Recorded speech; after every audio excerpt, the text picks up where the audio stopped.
షర్మిల 2024 ఎన్నికల్లో ఉవ్వెత్తున ఎగసిన కెరటం. ఇలా ఏపీ రాజకీయాల్లోకి వచ్చి అన్నను ఓడగొట్టి ఇప్పుడు సైలెంట్ గా మారింది. అయితే ఇప్పుడు జగన్ రాజకీయ భవిష్యత్తు కోసం మళ్లీ పోరాటం మొదలు పెట్టారు. అన్న పార్టీ ఓడిపోయేసరికి చెల్లెమ్మకు చేతి నిండా నోటికి పని లేకుండా పోయింది. అసలు జగన్ ఉంటేనే షర్మిలకు రాజకీయ భవిష్యత్తు ఉంటుంది అనేది పాపం మర్చిపోయి పట్టుబట్టి ఓడగొట్టింది. ఇక టీడీపీకి కోవర్టుగా పనిచేసిన ఆమెను ఇప్పుడు ఏ పార్టీ నమ్మే పరిస్థితుల్లో లేదు. దాంతో ఆమెకు తన రాజకీయ భవిష్యత్తుపై బెంగ పట్టుకున్నట్టుంది. ఆమె తన సొంత ప్రయోజనాల కోసం ఎంతకైనా తెగించడానికి సిద్ధంగా ఉంటుందన్న విషయం ఆల్రెడీ ఇటు ఏపీ అటు తెలంగాణ ప్రజలకు అర్థమైపోయింది.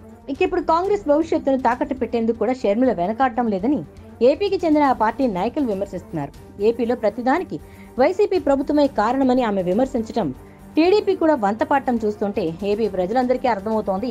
తాజాగా మరోసారి ఆమె సోషల్ మీడియా వేదికగా తన అన్న జగన్ పై చెలరైపోయారు. ఢిల్లీ ధర్నాకు కాంగ్రెస్ హాజరు కాకపోవడానికి చంద్రబాబుతో రాహుల్ గాంధీకి ఉన్న అనుబంధమే కారణమని జగన్ విమర్శించారు.